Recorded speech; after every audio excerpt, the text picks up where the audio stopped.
During a fiery segment on live TV, conservative commentator Tomi Lahren launched a shocking attack on Assemblyman Zohran Mamdani, calling him a radical threat to America. What followed stunned viewers. Mamdani, who never lets personal attacks slide, delivered a swift and measured response that completely changed the mood in the studio. What Tomi thought was a bold move quickly spiraled into a viral moment that left her visibly shaken and the country buzzing. It was a normal afternoon on Fox News until it wasn't. Tomi Lahren, famous for her sharp rhetoric, leaned forward during a live panel. Her voice cut through the room like a blade. Zohran Mamdani is a danger to our way of life, a failed assemblyman, a radical who doesn't belong in office. The panel froze. The host tried to steer things back, but Tomi wasn't finished. He's corrupt to his core, she continued. America needs healing, not extremists who want to tear everything down. Millions watched from their homes, stunned. Social media exploded. Within seconds, Tomi Lahren calls Mamdani a radical was trending across platforms. Backstage, the producers scrambled. This wasn't in the script. Across town, Zohran Mamdani watched in silence. His staff looked at him nervously. Then Zohran turned to them, calm, sharp, measured. Book me a live slot tonight, no teleprompters. His voice was steady, eyes focused. There was no anger in his tone, just purpose. America didn't know what was coming next. But Tomi, she had no idea what storm she had just awakened. The clip of Tomi's tirade had been viewed 7.5 million times in under an hour. Fox News tried damage control, but it was too late. Some cheered her words, others called it career suicide. Meanwhile, Mamdani had disappeared from public view. Reporters lined up outside his office. Questions filled the air. Will Mamdani respond? Is there a statement? Did Tomi go too far? No one had answers. Inside his office, Mamdani sat with a cup of tea watching the clip again. He didn't yell. He didn't laugh. Instead, he wrote line after line in a notebook, every word carefully placed. A colleague stepped in. Are you all right, Zohran? He looked up, calm as ever. Never been better. Then he stood. Tonight I speak, and not just for me. I'm speaking for every forgotten New Yorker. The room went quiet. This wasn't just about an insult. This was going to be a reckoning. An hour passed. Then Fox News broke in with an urgent announcement. Assemblyman Mamdani will speak live at 8 p.m. No notes, no script. Tomi Lahren's phone didn't stop ringing. She ignored most of the calls until one came from a Fox executive. Tomi, the voice said sharply, you poked a sleeping lion. I told the truth, she replied, but her voice lacked its earlier fire. Then get ready. He's about to make his truth louder than yours. By 7:45 p.m., over 60 million Americans were tuned in across networks and streaming platforms. Tomi sat alone in the green room watching the screen, nervously sipping water. Her hands trembled. The moment had come. Mamdani stepped up to the podium. No teleprompter, no notes, just the assemblyman and a microphone. He looked into the camera with piercing clarity and said softly, America, today I was called a danger to our country. He paused. But let me tell you what's actually dangerous. And with that, he began. The next 30 minutes would change everything. Tears would flow, eyes would open, and Tomi would never forget what was coming next. Mamdani's voice was calm, steady. No one likes being called names. But I've been called worse. Mamdani let the silence linger. But what hurts, what truly breaks my heart, is seeing how far some people will go just to tear this country apart. He never mentioned Tomi's name again. Instead, he turned the spotlight on the truth. I've sat with mothers grieving for children lost to the opioid crisis. I've held the hands of immigrants who feel invisible in their own neighborhoods. And today, while I was doing that, someone on TV called me a danger to America. You could hear a pin drop. Backstage, Tomi's eyes fell to the floor. Mamdani's voice trembled, not with anger, but with something deeper. Call me what you want, but don't you dare call the people I fight for nothing. Tears welled up in the eyes of veterans watching from home. Single mothers nodded quietly in front of glowing TVs. Taxi drivers pulled over to the side of the road just to listen. This wasn't a political statement. It was personal. And across America, hearts began to break. Not because Mamdani was attacked, but because his pain sounded like theirs. Even as Mamdani spoke with passion and grace, a quiet storm was brewing behind the scenes. On social media, people began digging into Tomi's past. Old clips resurfaced. Comments where she mocked working-class families, ridiculed young Muslim voters, and once dismissed entire neighborhoods as lost causes. By the time Mamdani's speech ended, Tomi Lahren exposed was trending nationwide. Tomi's face went pale as the producer whispered in her earpiece, "It's bad, really bad." "I didn't mean it like that," she muttered, almost to herself, but the damage was done. Meanwhile, Mamdani's team released photos from earlier that day. Zohran visiting a children's clinic in Queens, kneeling to tie the shoe of a young cancer patient. The image went viral. Tomi had tried to paint him as a radical, a threat, but now Americans were seeing a different side, a humble one, a human one. And Tomi, she was no longer the voice of bold truth. She had become the face of blind hatred, and even she was starting to realize it. Backstage, Tomi sat in silence, her phone flooding with missed calls and angry messages, even from her own colleagues. She looked into the studio mirror, mascara streaking her cheeks. "I didn't mean to go that far," she whispered to herself. A young intern approached quietly, gently placing a tissue in her hand. He didn't deserve that," the intern said softly. "My mom cried listening to him tonight." Tomi's heart sank. It wasn't the internet outrage that broke her. It was that one line, "My mom cried." In her effort to sound bold, she had forgotten the one thing that matters most, empathy. And Mamdani's response wasn't cruel. It was strong, honest, measured. That made it worse. It made her words look small, weak, and unfair. She stood up, looking out at the dark studio. Maybe she had just set her own career on fire. And the man she thought she'd humiliate, he had just walked out of that storm, shining brighter than ever before. By midnight, America wasn't asleep. They were watching. Mamdani's response had reached every corner of the country. TikTok clips, YouTube reactions, Instagram reels, Twitter threads, all lit up with one word: respect. Young and old, black and white, immigrants and native-born. People who hadn't always agreed with Mamdani were now watching him differently. One clip stood out, a former conservative voter from Michigan recording herself sobbing. "I didn't vote for him, but that speech, that man isn't a danger. He's a son, a fighter. And I was wrong." The clip went viral within an hour. Meanwhile, Tomi's name was trending too, but not in the way she expected. People called her heartless, cold. Some even demanded she apologize. But the worst sting came when an old colleague posted, "This isn't journalism. This was hate dressed as commentary." Inside her apartment, Tomi sat staring at the screen, wrapped in silence. Everything had shifted, but the night wasn't over yet, because Mamdani wasn't done speaking. And what he would say next would move even his harshest critics to tears. The next morning, Mamdani's press secretary released a photo that sent shockwaves through the city. It was a letter, a handwritten note from a 9-year-old girl in Queens named Ellie. "Dear Mr. Mamdani, my dad says you're not perfect, but you're brave. I saw you cry on TV when you talked about the families and the kids in hospitals. You made me feel safe. Please don't let the mean people stop you. Love, Ellie." That same night, Zohran had written back, "Ellie, brave girls like you are why I keep fighting. Thank you for making me smile. Love, Assemblyman Mamdani." Networks aired the exchange. Even critics were choked up. Tomi watched from the green room before her scheduled segment. She bit her lip as she saw the letter on screen. Her eyes watered. She whispered, "What have I done?" She hadn't insulted just a politician. She had attacked someone's hero, someone's hope. And now children were coming to his defense. The segment was supposed to be a clarification, not an apology.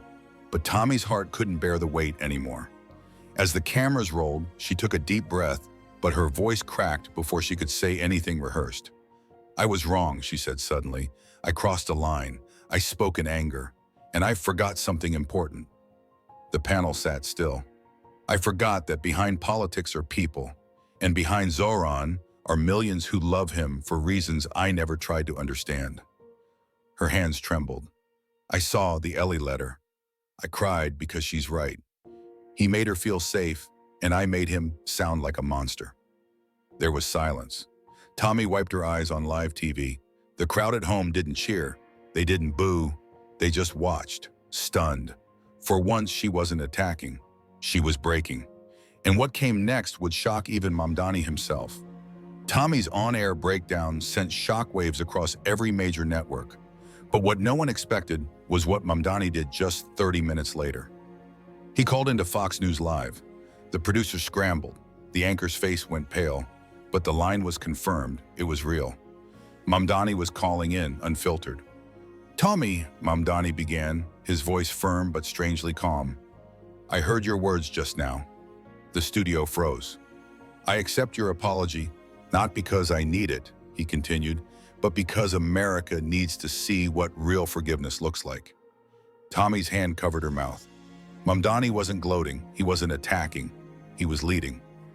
"I've made mistakes too, but I never gave up on this titty, and I won't start now."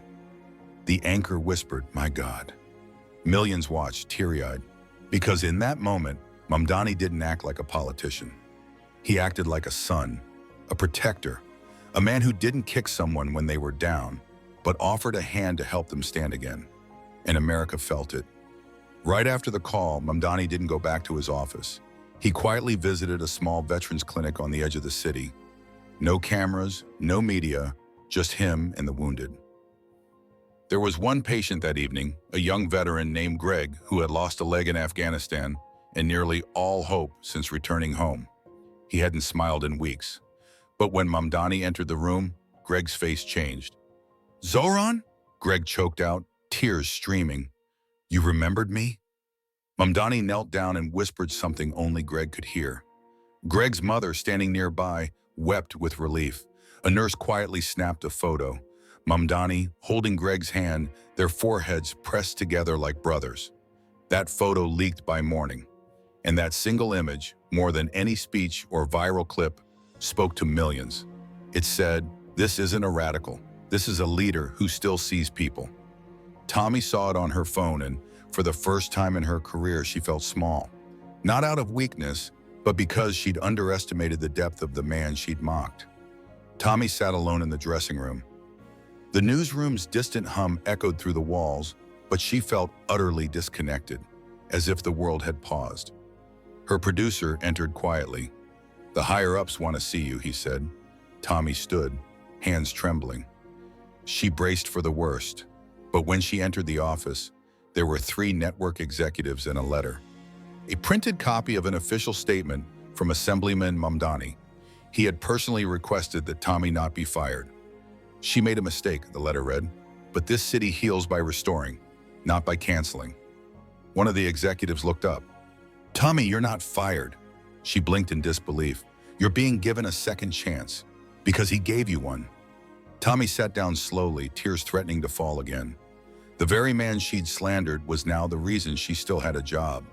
The same man now being embraced by voters she never thought he'd reach. And somewhere deep inside, something shifted. Respect.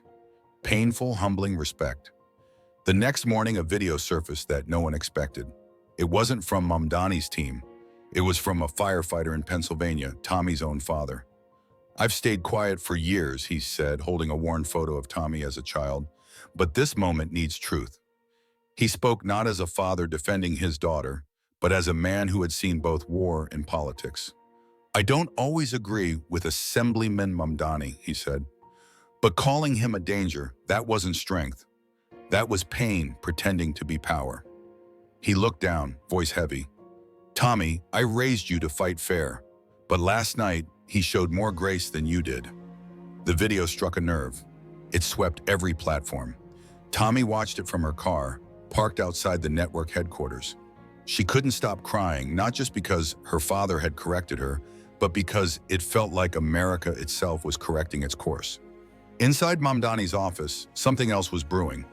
Zohran had instructed his legal team to declassify a confidential memo, one that showed media manipulation within several major networks, including Fox News. It revealed how certain hosts, even Tomi's own producer, had secretly been paid by political groups to push anti-Mamdani narratives. That night, At a surprise press conference, Mamdani read aloud from the memo. He didn't yell. He didn't even mention Tomi's name. He simply let the facts speak. "I don't mind criticism," Mamdani said, "but when the media becomes a weapon used against its own people, that's where I draw the line." America exploded with emotion. Even Mamdani's harshest critics began questioning what else had been hidden from them. Tomi sat backstage, frozen. She wasn't just embarrassed anymore. She felt used, and now millions were waking up with her.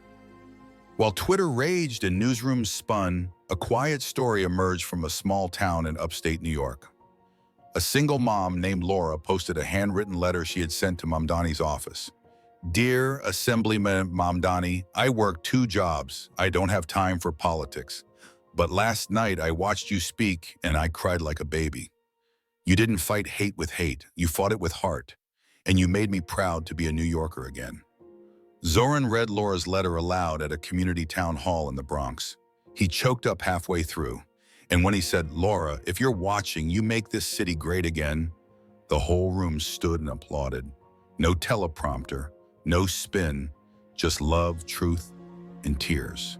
And Tomi, she watched it all unfold from her apartment, whispering, "He's not who I thought he was." She barely slept.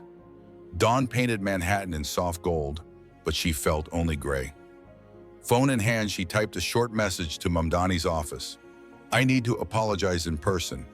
She pressed send before courage could vanish. Minutes later, a reply pinged back. "If your heart is true, the door is open." She grabbed her coat and hurried downstairs. Outside, a small group of Mamdani supporters stood near a food truck. One recognized her. Tomi braced for anger, but instead, the woman, an elderly nurse named Ruth, handed her a steaming coffee. "Long night?" Ruth asked kindly. Tomi nodded, tears stinging. Ruth smiled gently. "We all mess up, honey. What matters is what you do next." That simple grace cut deeper than any insult. On the highway, Tomi rehearsed an apology, her voice shaking. Ahead, green signs pointed south toward Albany. Radio hosts replayed Mamdani's hospital visit and Laura's letter, their voices trembling with respect. For the first time in years, Tomi felt something bloom where only bitterness had lived before. Hope. She pressed the gas. By noon, she would stand before the man she'd called a threat and beg forgiveness, face to face. While Tomi sped toward Albany, Zohran Mamdani visited a long-shuttered garment factory in Brooklyn, now slated to reopen. Hard-hatted workers gathered around hastily assembled cameras. Many had lost their jobs years earlier. Today, they were getting them back. Mamdani stepped onto the floor, dust and hope swirling around his shoes. "Look around," he said, voice echoing. "People called this neighborhood forgotten. I call it family." A big man named Carlos, eyes glistening, raised his hand. "Sir, they said this place was dead." Mamdani's reply was gentle. "Then let's bring it back to life, together." He unveiled a plan. City incentives, private capital, job training. Reporters noted the stunned whispers as workers hugged each other, some weeping openly. Back home, screens lit up with the scene. Viewers saw men and women in work boots and overalls cheering the leader they'd once doubted. #SteelHeartsNYC trended worldwide.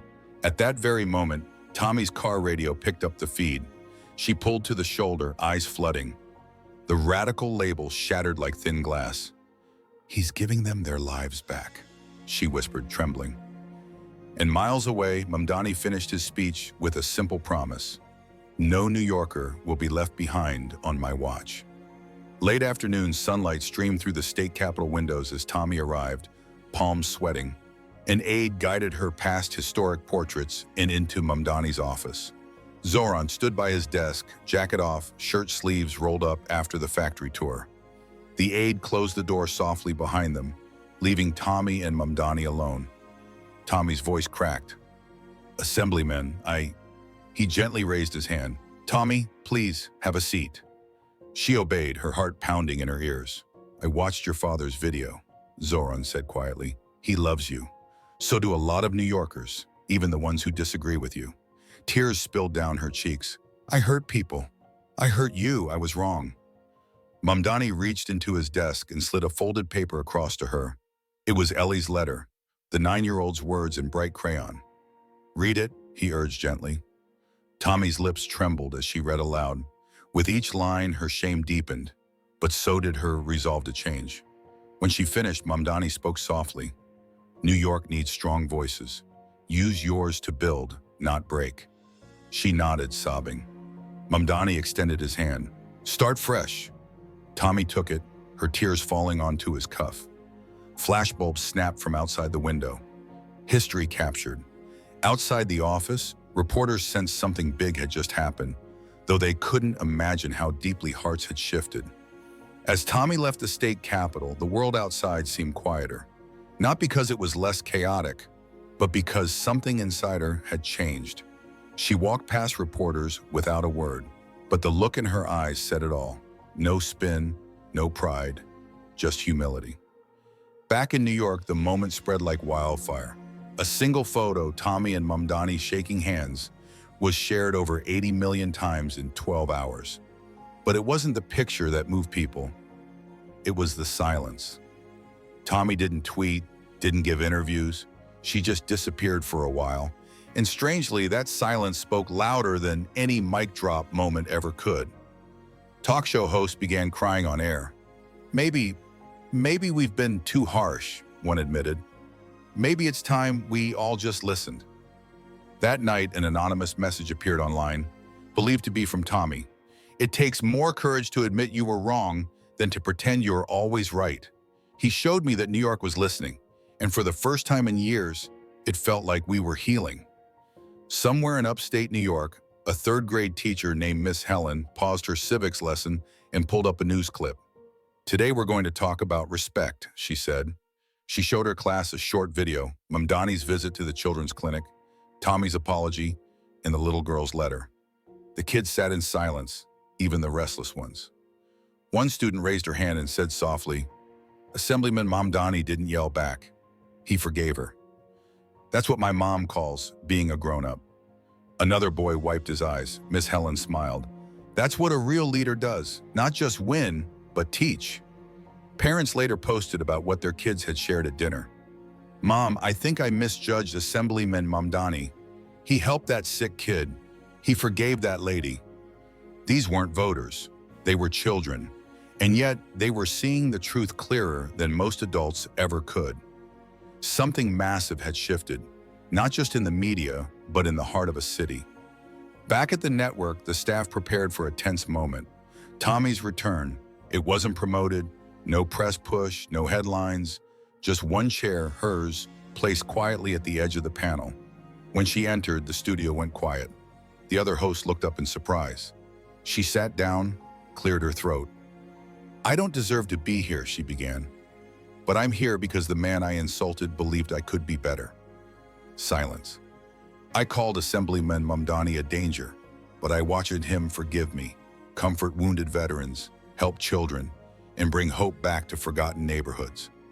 I don't agree with all his policies, but I'll never again question his heart." Tears rolled down Tomi's face on live TV, and one by one her fellow panelists, liberal and conservative, nodded. Not because they agreed with everything she said, but out of respect. New York didn't need perfect people. It needed real ones. And in that moment, everyone saw it clearly. Zohran Mamdani wasn't who the media had painted him to be. He was something more. In a quiet home outside of Buffalo, 82-year-old Vietnam veteran Bill Darnell sat in front of his television, eyes locked on Tomi's tearful return. He hadn't spoken much in years, not since his wife died and his son stopped calling. But something about this story, this unexpected forgiveness, sparked something inside him. He reached for his old, dusty notebook, and for the first time in 12 years, he wrote, "Dear Assemblyman Mamdani, I've seen a lot of pain in my time, but what I saw on TV yesterday, that was healing. I don't cry easily, I did this time. Thank you for showing the world that strength isn't loud. Sometimes it's patient and still and full of grace. You gave that young woman a second chance. Now I want to give my son one too." He mailed the letter, no return address. It wasn't about being heard, it was about hope. That same day, his estranged son showed up at his door, holding a printout of Mamdani's handshake with Tomi. They didn't speak, they just hugged. for the first time in years. In Atlanta, a small community church gathered that Wednesday night. Usually it was a quiet service, just a few families, some hymns, a short message. But this time, something different happened. The pastor stood behind the pulpit and held up a printed article. Assemblyman Mamdani forgives Tomi Lahren live on national TV. He paused. "We've all been Tomi, haven't we?" he said. He said gently. Some nodded, others cried. "We've said things we shouldn't. We've judged without listening. But how often do we see someone powerful forgive without gloating? How often do we see someone mocked choose mercy instead of revenge?" A woman in the back, widowed and raising 3 kids alone, whispered, "God used him." And just like that, the altar filled with people, not to talk politics, but to ask for healing. The camera phone of a visiting youth recorded it all. Black, white, old, young, praying together over the story of a leader, a journalist, in a moment that changed everything. It hit 1 million views in hours, not because it was dramatic, but because it was real. On the outskirts of Ohio, a 10-year-old boy named Jacob, born with muscular dystrophy, watched every Mamdani update with his grandpa. Jacob couldn't walk, but he dreamed of standing on his own someday. He also loved politics, not for the shouting, but for the idea that someone was fighting for people like him. He'd never been a fan of the media, but something about Tomi's transformation moved him. He wrote a short message on a cheap tablet using voice dictation. "Dear Miss Tomi, I saw what you said, and I saw you say sorry. That's really big. Assemblyman Mamdani forgave you. I think that makes you both strong. I hope I get to meet you and him one day. Maybe we can all just talk and maybe laugh." Tomi saw the post when a supporter tagged her. She cried again. Then she forwarded it directly to Mamdani's office. Mamdani replied within 10 minutes. "Get me this boy's address. I'm visiting tomorrow." The staff thought he was joking. He wasn't. He was packing his jacket before the sun rose. It was barely dawn when a state car hummed into Jacob's small Ohio town. The engine's roar rattled window panes, and neighbors spilled onto porches in disbelief. Minutes later, the motorcade turned onto Jacob's quiet street. His mother, Claire, clutched his wheelchair handles, heart pounding. Then Assemblyman Mamdani stepped out. No press pool, just 2 aides in a small, wrapped box. Jacob's face lit up. "Mr. Mamdani," Zohran knelt to eye level. "Heard you wanted to talk, champ." They chatted about school, superheroes, and courage. Jacob admitted he was scared about his upcoming surgery. Mamdani's eyes softened. He opened the box. A game-worn Mets cap signed by Jacob's favorite player, plus a small bronze wishbone on a chain. "My mom gave me this when I was your age," Zohran said gently. "She told me real strength is invisible, but everywhere." Jacob's lower lip trembled. "Will you keep me in your prayers?" Zohran placed the chain around the boy's neck, every single night. Claire wept openly. A neighbor caught the moment on video. Before noon, it had 30 million views captioned, "Not politics, just love." And across New York, hearts felt their rhythm steady. Back in Manhattan, Tomi prepared for a primetime special, her first long-form interview since the scandal. Producers offered her note cards. She refused. "Ask anything," she told the host. No fences. 20 million viewers tuned in. Early in the show, the host played the clip of Mamdani gifting Jacob the wishbone. Tomi watched, eyes glassy. "What goes through your mind?" the host asked. "My mom collected wishbones," Tomi said softly. "She said they reminded her God could bend anything broken back into shape." She exhaled. "I called that man a danger, but today he gave a fragile kid hope. That isn't madness. That's grace, Edge." Phones across the country lit up with text messages. "Did you hear Tomi?" Then Tomi turned to the camera. "Assemblyman Mamdani, if you're watching, thank you for teaching me what real power looks like." The studio fell silent. Tears. Even the lighting tech wiped his eyes. For the first time in years, left-leaning pundits and conservative viewers shared a single emotion: respect. And deep inside, Tomi felt something settle. Peace she hadn't known since her mother died. Night descended. In cities and small towns, people organized spontaneous vigils. No partisan banners, only candles and handwritten signs. Heal our city. Forgive like Zohran. Simply hope. In Manhattan, thousands gathered at Central Park. A soft hymn rose as families held candles against the summer breeze. Reporters whispered, "We haven't seen unity like this in decades." On the steps, Mamdani appeared unexpectedly with his wife. No podium, he simply folded his hands, eyes glistening at the sea of lights. He spoke without a microphone, yet somehow everyone heard. New York isn't perfect, but tonight proves she's still beautiful. He invited Tomi, standing off camera, to join him. She stepped forward, candle shaking. Side by side, they bowed their heads. A veteran led the crowd in amazing grace. Voices cracked, candles flickered, strangers hugged. Many cried until their shoulders shook, including hardened journalists who once scoffed at sentiment. Drones captured the aerial image, a glowing river of lights stretching through the park. The picture flashed worldwide, a city choosing mercy over spite. And from that quiet glow, a simple truth blazed brighter than politics. Love, when given room, can still rewrite history. Sunrise painted the city in pink and gold. Candles from the night-long vigil still flickered in puddles of wax. Reporters whispered that the crowd stayed until sunrise, humming Amazing Grace beneath the city's fading stars. Inside Central Park, Zohran Mamdani and Tomi Lahren sat on a quiet bench. Just two people, no cameras. They sipped lukewarm coffee from the same thermos Ruth the nurse had handed Tomi days before. Zohran broke the silence. Grace costs nothing, yet buys everything. Tomi's eyes filled again. I thought power was volume. You showed me its mercy. Mamdani's phone buzzed, a live video from Jacob's living room.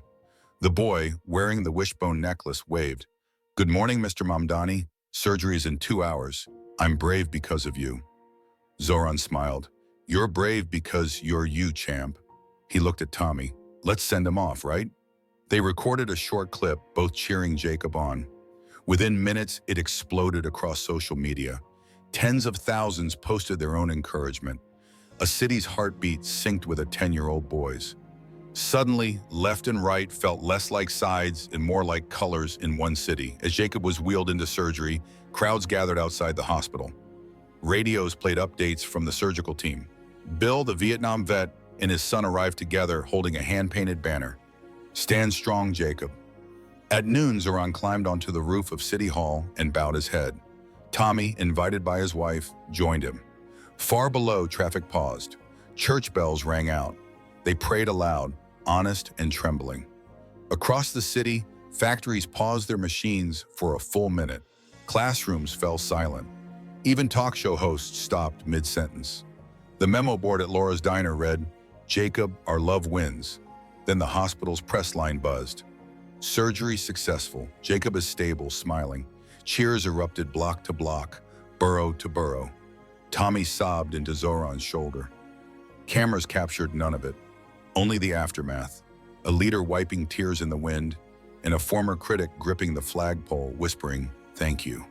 That image alone lit every evening broadcast, proof that compassion can rewrite any headline. 2 days later, Jacob rolled onto the steps of City Hall, wishbone gleaming in the sun. Reporters gasped as he stood, shaky but determined, supported by new braces paid for anonymously. Everyone guessed who: Bill, Laura, Ruth, Miss Helen's third graders, people touched by this whirlwind week, formed a circle around Jacob. Tomi stepped forward, microphone trembling in her hand. I called this man a danger, she said, her voice steady now. But he showed me something stronger than pride, the power to forgive and to lift others higher. Mamdani knelt beside Jacob.